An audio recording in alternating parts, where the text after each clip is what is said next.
Bonginkosi Madikizela, as I said, has pulled out of the race. To talk a little bit more about this is Makashule Gana, who is in the studio with me. A very good evening to you, and thank you so much for joining us. Thanks very much, SABC, and thanks very much for having us. All right, so does this put you in good stead? Do you believe that Madikizela has withdrawn from the interim leadership race? For me, not much has changed. My campaign is still going strong. I am still going to the contest on Sunday in high spirit, and I look forward to a great contest. And you're saying it means nothing to you that I had to talk about race politics, but it's come down to that when we talk about the DA and the kind of leadership that is required, just in terms of the kind of constituency that it's trying to draw in. Again, I'll ask the question, does Mr. Madikizela withdrawing from race put you in good stead? In some respect, because now with the voting system that we do have, wherein if there were 3 candidates, voters or delegates will have to rank candidates. Now it's a direct election, it's an X. So now you just go to the person that you like, and it's a clear choice. What do you think they're going to like between you and John Steenhuisen, especially given the viewpoint of, especially with this appointment of the new federal council, who the DA really wants to lead them?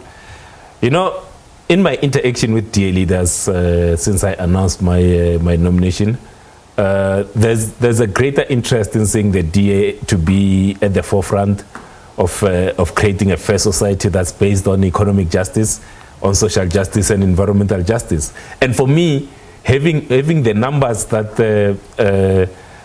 have come to the fore to say they support my agenda of ensuring that the DA is at the forefront of these issues gives me confidence that come Sunday there will be a significant number. So you don't believe the view that John Steenhuisen is a favorite of the DA Federal Council, the incoming one? If this was a foregone conclusion, I wouldn't have put my name forward. I'm putting my name forward because I believe that there's a sizable number of DA leaders, DA delegates who want the DA to be at the forefront of talking about the issues of economic justice. And we're going to talk about exactly what those issues are, but there is a view that you are one of those leaders who's very much disgruntled, embittered about Mmusi Maimane's departure. Is that true? Tsepiso, I joined the DA in 2002. I joined the DA before Mmusi joined the DA. So I've got no bitterness. In my 17 years in the DA, I've seen leaders come and go. I've joined the DA on my own accord, and I'll only leave on my own accord. So who comes, who leaves, it doesn't affect my relationship with the DA. All right, so let's talk about the kind of support that you have and why you think that is. And you say it's about your stance. It's been said your stance really is this particular moment around economic redress. Yes. The current policies that exist, and we know we've seen a fallout, especially on racial politics, redistributive politics. Are these policies adequate to attract the kind of black constituency support that you want, but also in line with your own ethos? Tsepiso, we went to the last general elections, and one of the issues that we put as an offer to South Africans was that we believe in a race-based redress in order to achieve reconciliation in South Africa. And that offer was supported by 3.6 million South Africans. But that is not being supported by your new DA Federal Council chair. We don't exist for ourselves. We exist to represent South Africans. As things stand now, there are 3.6 million South Africans who agree that we need to redress the injustices of our past. And that's proven by the results that we got in the last recent general elections, because redress was part of the offer that we were giving to South Africans.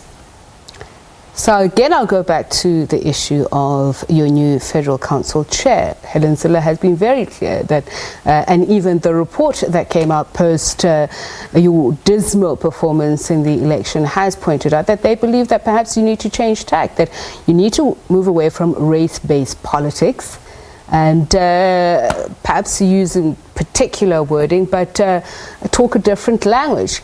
ostensibly, does it move away from the kind of economic redress that you're looking for? And is it going to be feasible for you to be a leader chasing a particular point of view when you have a federal council that disagrees? At the end of the day, it's episode. The policy conference of the DA will pronounce itself. What you are seeing, various leaders putting their viewpoints, it's in preparation for a policy conference. As you will know that... So you think they're testing the water? I'm saying when people are contesting ideas, it's actually good. It's actually healthy for the DA, because the day that we all agree on everything, I think it will be the death of the DA. So what's currently happening is people are testing various policy positions as we head to a policy conference. And that, for me, it's a normal process. Because if we agreed on everything, then there will be no need for a policy conference, because what will you be meeting in a policy conference to debate? You're still not answering my question, whether or not your ideologies are going to put you past the post. So let me put it like this. There's some pundits who are saying part of the reason we've seen Maimane's failure and that has led to this point is that the DA has tried to move further left, and that has lost a lot of right-wing support for it. And that's why you're at the point where you're at. Do you believe that you can do what he failed to do, in other words?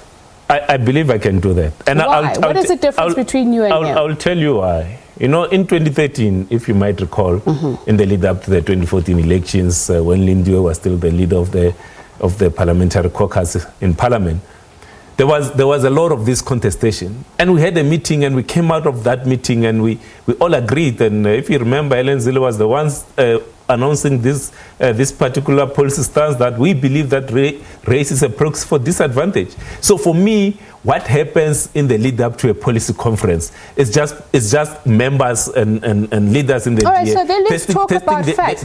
Let's talk about facts. Just by its own evaluation, the DA has found that it gained more black support within the constituency in 2000 than it did leading up to the later years, from 2014 to 2019. So there's a view that having a black leader does not necessarily mean it helps the DA gain numbers from the majorities.